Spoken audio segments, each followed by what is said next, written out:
All right, welcome everyone. My name is Coach David, and I am here with College Admission Secrets and Ivy League Admission Secrets, right? Thank you guys for joining me on this Thursday. It's super sunny outside. It is the end of the heat wave where I was. We had a heat wave for about 3, 4 days.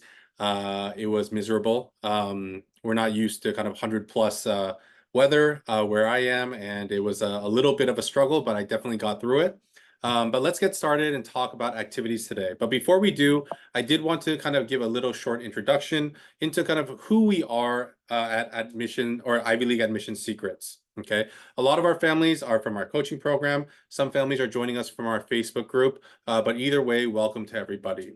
Okay, so first off, just going to give a little introduction. My name is Coach David. I am the head coach of the coaching program, and I am your Ivy League specialist today. Okay, so I went to the Claremont Consortium. I double majored in Asian studies and political science. Some of you guys know this about me, but I used to be a former lawyer, right? So I worked in the legal field. I actually worked overseas at the largest law firm in South Korea. And I also worked on the Samsung Global Legal Affairs team. Now, this is my 15th year in college admissions. I have experience as an undergraduate and law school admissions reader.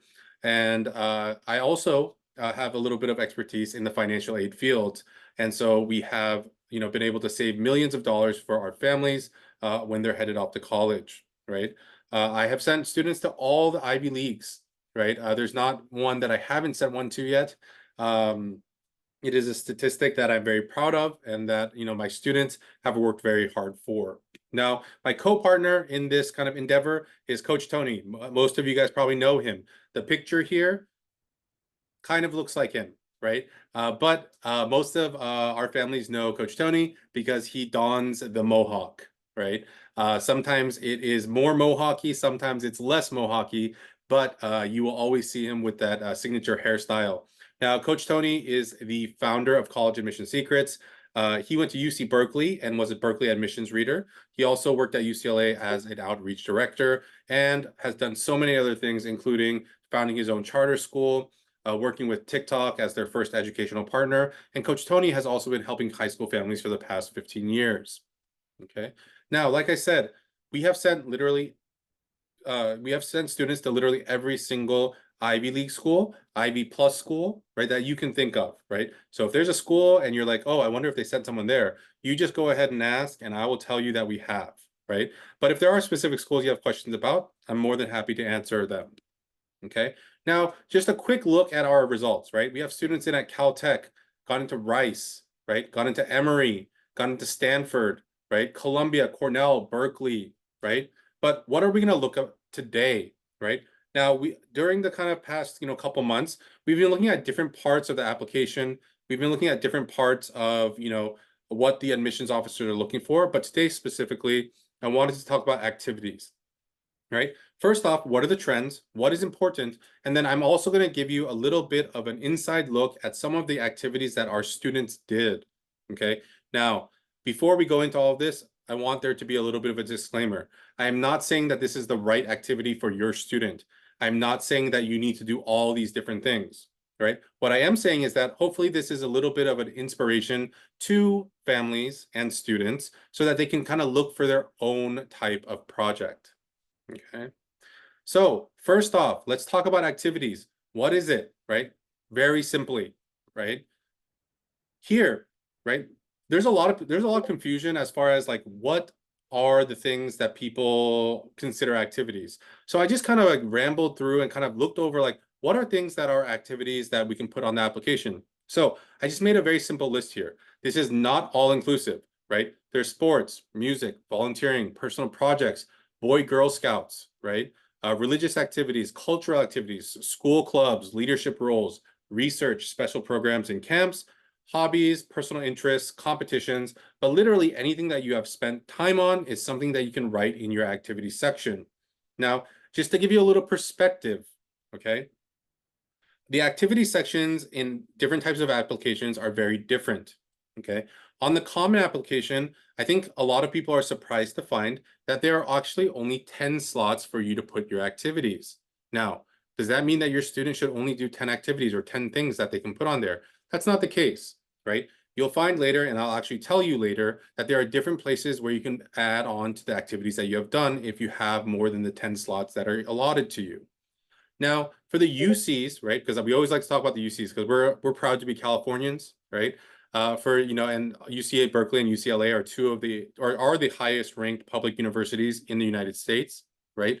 So for those two schools, there's actually 20 slots for activities, right? So it's a little bit different. Just make sure you know what you're going into as far as the applications, okay? But again, this is kind of like for my disclaimer from above, okay? By sharing this list of kind of possible activities, I'm not saying that you need to do all of them, right? So literally, if your student tries to do everything on that list, right, they're going to end up being a jack of all trades and a master of none, okay? Naturally, as students get older, their interests narrow, right? So in freshman year, they might be part of 10 clubs at school. And then sophomore year, they might be part of 6. And then by junior year, they might be part of 3. And by senior year, they might just be part of 1, right? So don't feel weird that like, oh, my kid's stopping doing this activity. That is natural based on their interest and based on how their passions are flowing, okay? Now, let's take a look at why activities are important, okay? Now, there's a lot of different reasons why, but I tried to summarize things and make things easy for you guys to understand, okay? So these are the things that college admissions officers say, right? And I've been to a lot of different conferences, right? College admissions conferences, counselor conferences, every conference you can think under the sun, right? But these are the most common things that are said when we're talking about activities, right? So first off, activities demonstrate passion and commitment. They also show a development of your soft skills, right? People skills, right? Time management, those sorts of things, right? It also shows that you're contributing to your community, right? Another one, again, like I was talking about above, like soft skills, evidence of time management, right? It also shows that this student has a unique perspective or experiences in their life, right? Another thing is personal growth and resilience. And finally, alignment with a college's values, right? Now, you guys might be thinking, well, colleges, yeah, well, they value all the same things, right? They're all kind of institutions of higher learning. They must value the same things. Generally speaking, that is the case. But there are certain areas that colleges are more focused on and less focused on, even if their overall mission statement is all the same. Okay. Now, out of the different things I talked about here, there were 3 things that I did want to focus on. Okay. One is contributing to your community. Okay.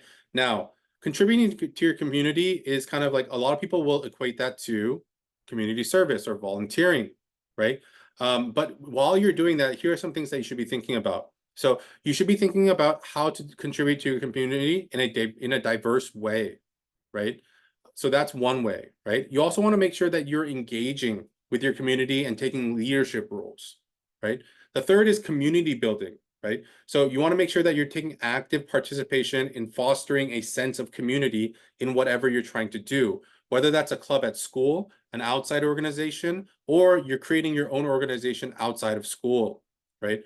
And then finally, the reason why it becomes important is because contributing to your community adds and fosters and supports that sense of tradition and spirit, okay? And so those are some of the pieces that colleges are looking at, okay? Another one that I want to go a little bit more in depth into is personal growth, okay? Now, personal growth means different things to different people, right? But for me, it's about how a student matures. It's about how they grow. It's about how they experience life and the perspectives that they gain, okay? So one of the things that they obviously like to see is if you have overcome like adversity, right? So a lot of people think like, oh, talking about failure is not a good thing, but it all depends on the context, okay? It also shows that you have a growth mindset, right? So this is important in multiple ways, but for academics, it's like, okay, you're going to continually grow, continually learn, but then it's also about your personal development as well, becoming a better person. Okay, and colleges want to see that as well, right? It also shows problem-solving skills, right? So whether you're having a conflict in your school club, or if you're trying to, work with your team on a competition and you can't figure something out, those are the skills that are needed later in life in college and in the real world, right? And then finally, emotional intelligence. This is one of the most important parts of the personal growth factor, right? And so as students are, taking on leadership roles, as students are, making their way through an organization and like, getting into higher levels with more responsibility, and, having to work with more people that have different perspectives than themselves, right? I find that students grow emotionally, right? Now, no college have I seen wants a student that is like, oh yeah, well, like I'm kind of like a 4-year-old, right? So you want to make sure that you are pushing, right, and growing, in all of these different aspects. Okay. And then finally, the part that I found that is, quite important is aligning with the college's values, right? So again, every college admission statement is like roughly the same, but depending on how a college spends their money, you can kind of tell how a college or like what their like, most important value is, right? So colleges, like I say with all of our students that are joining our program, finding a college is not just about, oh, it's a good school, right? You also need to make sure that you are a fit for that college, right? So by showing colleges that you've done your research and you've looked at kind of, the different aspects of that college, right? And then have, catered, activities as such, right? You show colleges that you are ready for that particular college, right?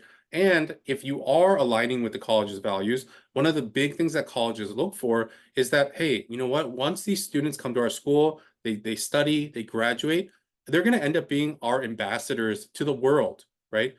Students end up in all corners of the world, whether it is in, the Americas or in Asia or in Europe or in Africa, right? Or in the Middle East. They end up all over the world. And, if you say, oh, I went to this school or I went to this school, you are basically promoting that mission, right? And so they want students that align with their values. Okay. So before we kind of move on, I wanted to have a quick word from our sponsor. And we have two sponsors today. One is College Admission Secrets, and the other is Financial Aid Secrets. Now, I know I have been talking about this every single week, but if you're not part of our coaching program, you need this college application intensive. Okay. It is a 2-day weekend event where we help your student finish their applications and their essays. So if you do want more information, make sure to text weekend to 415-938-8721. We have 12 locations. 7 are sold out. We can't get you into them. It doesn't matter if you say you want to pay double or triple or quadruple, we can't let you in. We literally don't have any seats left. So before we run out of all of our seats, please make sure to contact us so that we can provide you more information and see if it's right for your family. Okay. And then secondly, it's Financial Aid Secrets. Okay. We will have links at the end for both of these. So, go ahead and make sure that, you stay to the end. But if you want to pay full price for college, like don't sign up for a consultation. If you feel like, well, no one can really help us, then, what, yeah, go ahead. You can kind of, see how you do on your own. But if you've ever heard like, oh, like, this friend got this much money and that friend got that much money, and you're interested in to see what your family can save, I will have the link at the end. Okay. But those are our two sponsors today. So thank you to them, even though it's me and Coach Tony. Thank you to them for sponsoring this Ivy League admission secret training. Okay. But probably the part that you guys have all been waiting for today is the examples, right? So I'm going to give you the examples. Okay. And I'm also going to tell you why they were important and where these students eventually went. Okay. So drum roll, please. And we are going off to our first student. Okay. So I'm going to give you a little background. This student was a computer science student, and this is what they did. They created a CS club revolving around helping students learn coding. The demographic that they were working with was students from a lower socioeconomic status that didn't necessarily have as many opportunities to learn in this field, right? Now, with the first like cohort of students that she worked with, right, she only had 5. But with this team, she helped develop an app that solved the problem of food waste in her community. Okay. Now, this is probably something that a lot of people can kind of relate to, right? You put stuff in the fridge, you forget about it. Oops, there's that white fuzzy stuff on it, and then you throw it away. So instead of doing that, what the app was kind of created to do was to look at kind of best by dates, right? So you would input that information, and then the app that was created would ping you, telling you, hey, this is getting close to kind of, being expired. It's probably something that you would want to use in a future meal. Okay. And so that's what those 5 kids and our student did. Now, where did it go from there? It started with 5 kids the first year. In the final year of them running that club, they had over 50 kids, right? They had 4 different teams working on 4 different projects, and they had over 10 volunteers. Okay. Now, I thought that this club would kind of like, cease to exist, but I recently heard that my student, kind of handed it off to the next generation at her high school, right? And that this will be continuing in the future years. Okay. So let's talk about why it mattered. Okay. So the focus for this student was not on her building her specs. Okay. It's not like she was trying to get an award, right? The student was focused on creating an impact in her community. Okay. Her focus when I first talked to her, she said, there's a lot of students out there that don't believe they can do things, right? And I want to raise their confidence. And that was her mission. Okay. And she succeeded, right? Now, we are also able to see the growth aspect, right? But that's just the number of students, right? So we saw that it grew tenfold, right? It started with just her, grew to 10 volunteers, right? But it's more than just the number of people that were involved in her organization. Her personal growth was, well, now she had to be more of a leader, right? She couldn't just do everything on her own, right? She had to train 10 volunteers. She had to overlook the projects that were going on, making sure that they were on the right track, right? And then she has even kind of created a succession plan for the next generations to continue doing this meaningful work, right? And as far as values, right? The college she went to also very, very much values community building and helping underprivileged students. Okay. Now, I think the big question is, where did this student end up going? Right? This student ended up at Stanford. Okay. So again, Stanford is a school that has made it part of their mission to help those that are underserved, right? Their student body does it, their faculty does it, the college as a whole does that, right? And so if you actually look, the college values aligned with what the student was doing. Okay. Now, let's go on to student 2. Okay. So student 2 was a linguistics student. Okay. Now, what did this student do? Well, they took a little bit of a different path. It wasn't about just teaching at the beginning. This student focused on immigrant populations where English was not the first language. So the first thing that she did was, right, that she interviewed, transcribed, and mapped various speech patterns and dialects to try to find the reason why English language adaptation was so difficult for certain language speakers, right? So she talked to people from, this background that weren't first, English speakers, like native English speakers, spoke to other people in other communities as well, right? Now, after she had compiled all that data and she had compiled all that research, right, she began an English program for younger and adult learners to help them have a better grasp of the English language, okay? So this student went down the research path, then used the research path to help communities that weren't native English speakers. She literally started with one student. For 8 months, she had one student that she was working with. It was a refugee student from a war-torn country, right? And started working with that student. Currently, she's at more than 35 students, and she has 7 volunteers working with her and they're continually kind of doing that research to make sure that they're not missing anything, right? And just like the first student above, they have a succession plan for the future, right? The other volunteers will be taking over as she leaves, okay? Now, student 2, why it mattered, right?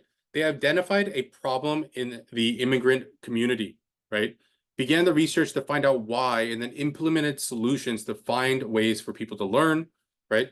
Provided a service that many also do, but did it in a way that was tailored to the target audience, okay? It wasn't just like, oh, come an ESL class, right? It was like, oh, I understand why you're having difficulty, and it's because in your native language, the grammar structure is this way, but you need to think about it in this way so that it's easier for you to learn English, right?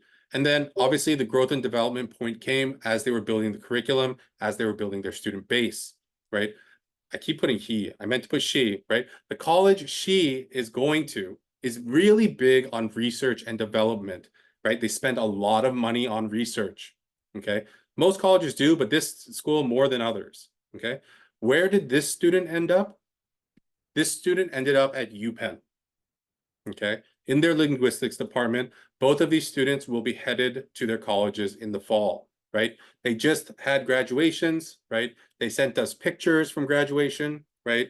And on their caps, both of them, coincidentally, one had Stanford kind of on their cap, right? They designed it, and the other one had UPenn, okay? So these are just a couple examples of our students and the activities that they've done. Again, these aren't perfect for your student, right? They're very specific to the kind of issues and the passions that our students had, right? But I hope that it acts as a little bit of motivation to show, families and students that there are things that you can do, okay? Now, as I was talking about before, right? 10 slots on Common App, 20 slots on the UC app. Where else are you able to show your activities? And I'll tell you right here, right? There is the activities section on the Common App and on the UC app. Now, on the Common App, there are also students, or not students, colleges that ask for a resume. So that is a place where you can extend that conversation about the roles and responsibilities that you had, okay? You can also talk about your activities in your essays, right? Why this was important to you, why you're passionate about it, how were you able to grow as a result, or as a result of the experiences that you had in your community. And then finally, the final place that you can show it is in an online presence, okay? Now, there are colleges that ask, hey, do you have an online presence somewhere? And if you go ahead and say, yeah, well, I have an Instagram for my organization. I have a Facebook page, I have I have a website, then it's very easy for them to get more information if you provide that link. Now, not every college provides you a space to put that link, and only the schools that ask you to put it will actually look at it, right? So if you try to stick your website in somewhere in the activity section or additional information section, it's not really going to work. They're not going to take the time because they never promised that they were going to look at that. But if they do ask for it, they will look at it, okay? Now, just like we do every week, we want to be able to help as many families as possible. So this is your invitation to work with us, okay? So I'm going to share what the coaching programs look like, right? And then if you're interested in, talking to us and kind of getting a feel for who we are as a company, right?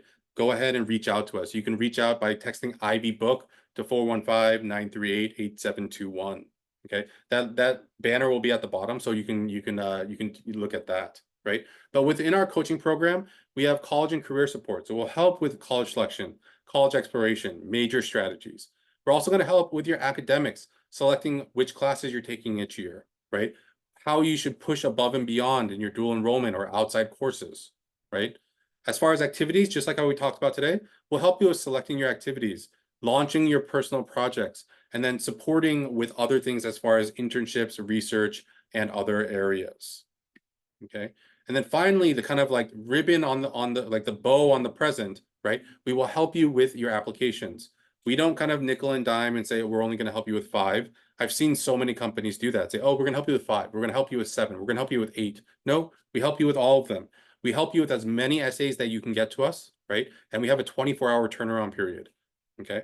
And finally, the college app intensive that we were talking about before, that is included in your program, okay?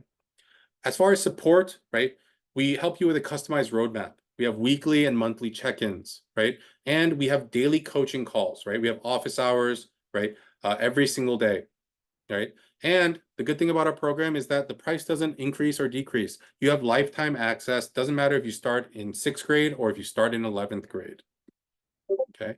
So if you do want to sign up for a consultation, here are the links, okay? I made it kind of cool with a QR code. On the left, you have college admission secrets. If you want to sign up for an assessment call with us, go ahead and do that.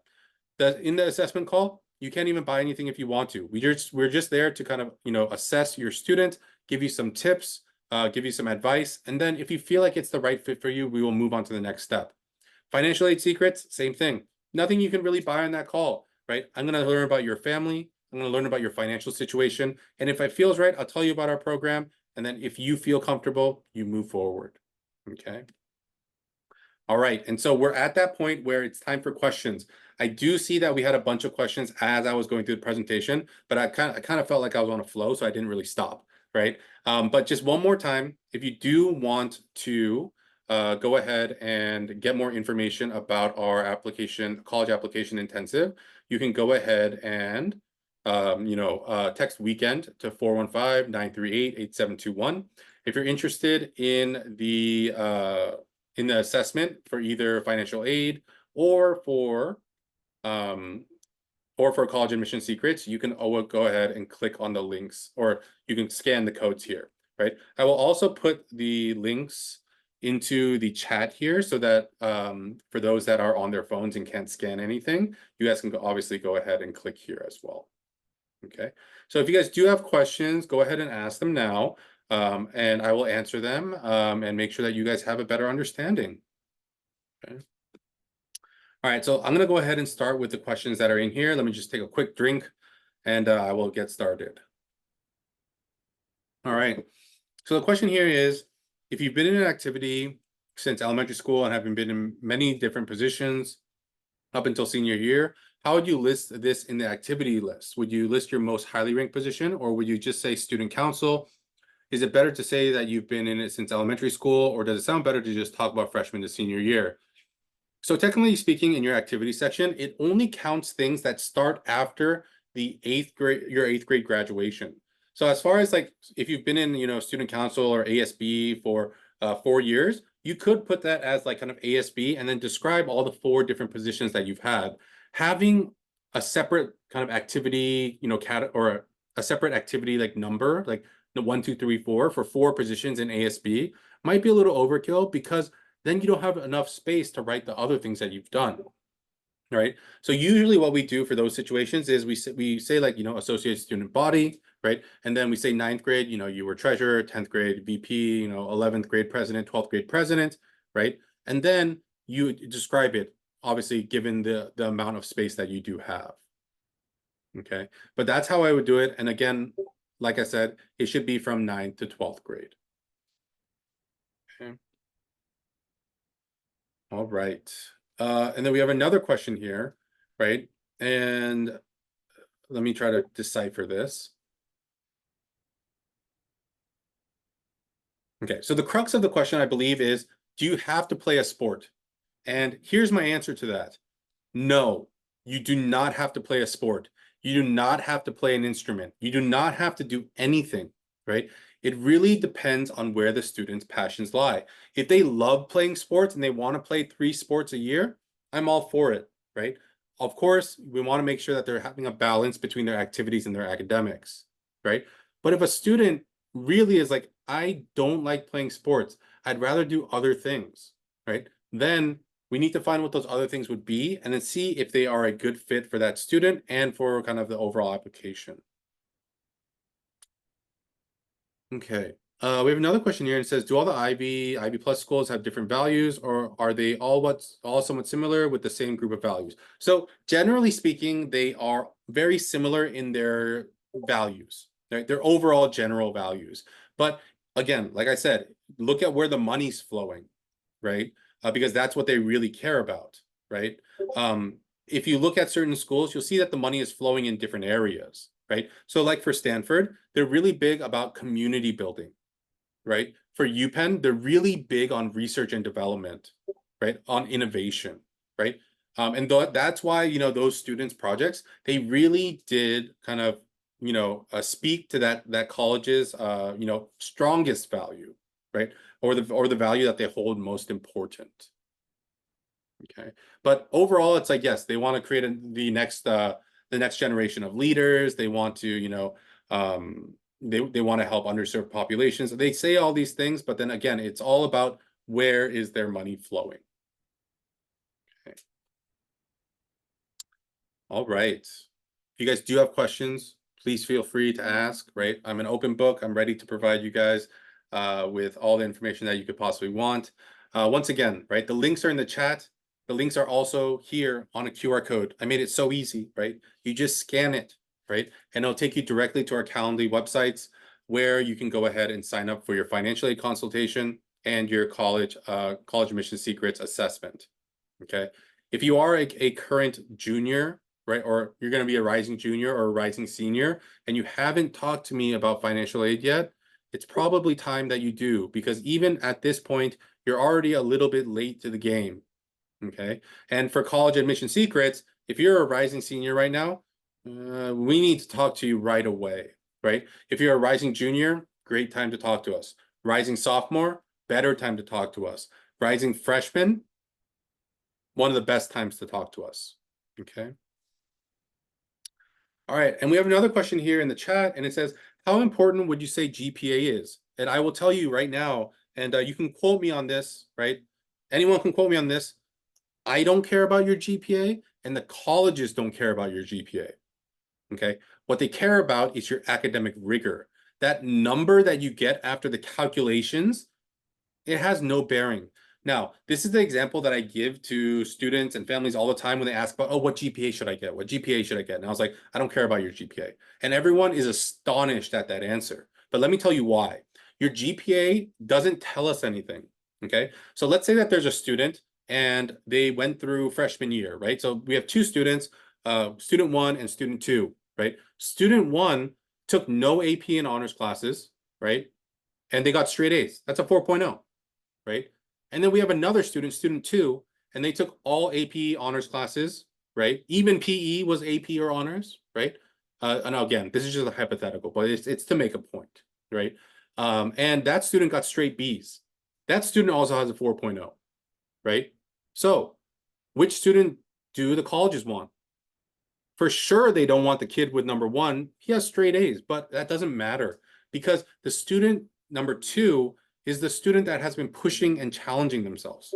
Okay, that's why your GPA doesn't matter. It's about how you got to that number, which is your academic rigor. So GPA, you can throw it out the window. I don't even ask students after my kind of like third, fourth year in college admissions. I don't even ask what students' GPAs are anymore. I'm just like, can you tell me what classes you've taken? That is the more important question. Okay. We have another question here, and it says, how do you know what the schools are spending money on? So obviously, I kind of got this from my experience and from kind of different, going to different conferences and things like that, and what the schools value. But a lot of times they do have kind of like spending reports, right, about how much money they spent on research and how much they did on this, on that. A quick Google search should give you a general idea, right? But if you do have specific questions about specific colleges, please reach out to me. I'll be happy to answer those questions. We have another question here, and it says, does financial aid secrets also cover merit-based scholarships, or is it just financial aid packages? So the merit-based scholarships have nothing to do with financial aid. Those are kind of separate. It's kind of a unicorn. Okay. But a lot of families misunderstand merit-based aid, thinking that it comes out from everywhere. Oh, if my kid has a good GPA, they're going to get it. That's actually not true. Okay. Now, I want to get a little bit of kind of audience involvement here. So I'm going to ask a question, and I'm going to give you guys about 10, 20, 30 seconds to answer the question. Okay. Now, so for those that I have talked to already in financial aid consultations, don't spoil it for everybody, right? But I will say this, okay? So UC Berkeley, UCLA, right? Harvard, Stanford, Yale, right? These types of schools, right? Now I'm going to use the UCs as an example, right? The private schools have roughly around as many kind of merit scholarships that they give out, right? But I will say this, okay? UC Berkeley, UCLA, they accept about 10,000 students a year. Okay, I'm not saying that their freshman class is 10,000 students. What I'm saying is that they send out 10,000 acceptance letters, right? Now, with those 10,000 acceptance letters, how many merit scholarships do you think UC Berkeley and UCLA send out each, right? So I'm going to give you guys a little time. Please take your guesses in the chat, right? Or in the Q&A, wherever you're more comfortable. But if you guys can go ahead and tell me what you guys think, I will tell you the actual answer. Okay, so I'll give you guys a little time here. So if you guys can pull up your chat boxes. Okay, we have some people that are very pessimistic. 0. Okay, it's higher than 0. I will say that. Okay. All right, and so in the Q&A, I have a couple here. It says 1,000, right? We have some 100, right? Okay, 100. We have a 500. All right. So no one actually got the right answer, right? Which is okay. It's all right, guys. It's okay not to know, because we're here to provide you the information. The real answer is 50. Okay. You didn't hear me wrong. It's not 1,500.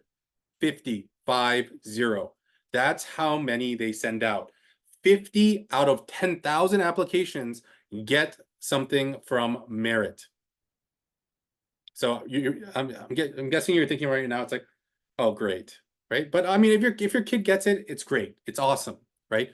But at the kind of the Ivy League schools, right? Ivy plus private schools, that number is roughly the same, right? Now, the amount of students that are applying every year is a little bit less, right? So at like UC Berkeley, UCLA, there's about 160,000 kids applying every year, and then 10,000 get accepted, right?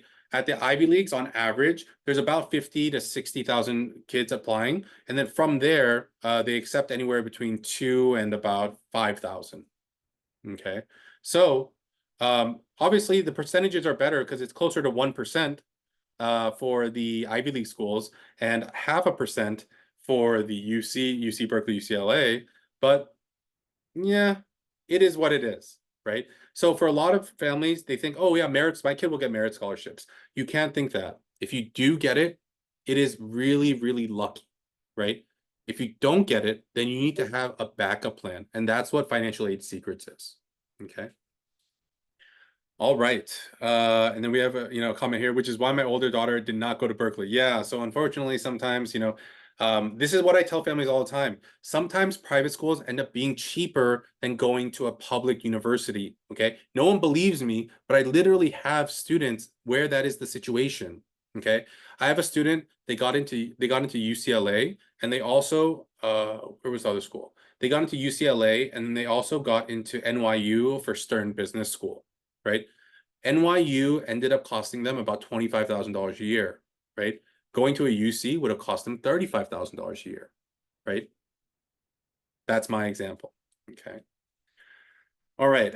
We have more questions here. So again, if you do have questions, I'm happy to answer them. So please make sure to ask them in the Q&A or in the chat. And it says, our high school is offering AP Physics, Mechanics, and E&M as a combined one-year class next year. They only offered Mechanics as a one-year class prior. My student took the one-year AP Mechanics class this year, but has to take combined Mechanics next year in order to take the EM portion. Since he has to read Mechanics and take the only portion, do we need to explain the addition? So here's a very simple answer to your question. If you need to repeat a class in order to kind of take the other part of the class, we'll just take it outside. Right? There's options on UC Scout, BYU, Silicon Valley High School that you can take just the E&M portion of AP Physics C. Okay. And then if your school, but again, it depends on your school's policies. If they allow you to take the AP exam only without having taken the class, then you should be okay. But if they make you take the class at school in order to take the AP, then that's a little bit different. Right. But if you do take it on UC Scout, UC Scout actually provides different testing locations that you can go and take the test in person. Okay. So something to keep in mind. And then we say here, what would be the best resource to look for scholarships outside of or outside of from the colleges themselves? So Coach Art, who is one of our head coaches as well, had a training on this in our UC admissions group. I think it was about 3 weeks ago. Okay. If you're part of our coaching program, right, it will be in Kajabi. If you're not part of our coaching program, well, then you should sign up for UC Admission Secrets, and then you should ask one of our coaches within that Facebook group for that replay. Okay. So that's what I would do. But there are a lot of different websites out there, right? The one thing that I want to make sure that families know is that when you are signing up for like a scholarship website, you should never have to pay. Okay. It's like, oh, $3.99 for a 7-day trial. No, that's not the one you want, right? Scholarships are a way to save you money, not make money off of you. Okay. So just keep that in mind. You should never have to pay to find scholarship opportunities. Okay. Those outside scholarship opportunities. All right. So I think we got through all the questions. Thank you guys for spending a little time with me here today. If you guys do have, if you guys do want to talk to me about financial aid, I'm going to drop the link in one more time here, right? And then if you do want to have a meeting with our college admission secrets team about, your child and kind of their track and kind of what are some things that we should be thinking about, I'll also go ahead and drop that link as well. The QR codes are still up here as well. Okay, so we will be back next week, right? Next week, we will be having a very special kind of me and Coach Tony experience. We'll both be here, right? We'll be telling you a little bit more in depth about our program, and also a little bit about kind of other new topics in the Ivy League space. Okay, so again, I am going to be leaving. So if you need to take a screenshot of these QR codes, please do it now. Please do it now. I'll give you about 10 seconds. Right, take that screenshot, and then I will see you here again next week at 6 p.m. Pacific time. And if you have any questions in the meantime, feel free to reach out if you're a coaching family in the Discord, on our Facebook, or anywhere else you can get a hold of us. Okay, we are happy to answer your questions. All right. Everyone stay cool in this heat, right? Today's the last day before it gets a little bit chillier. So, everyone stay cool. And then if you have any questions, reach out. I look forward to talking to you guys again next week. Okay. All right. Everyone have a great night. I'll talk to you again soon. Bye-bye.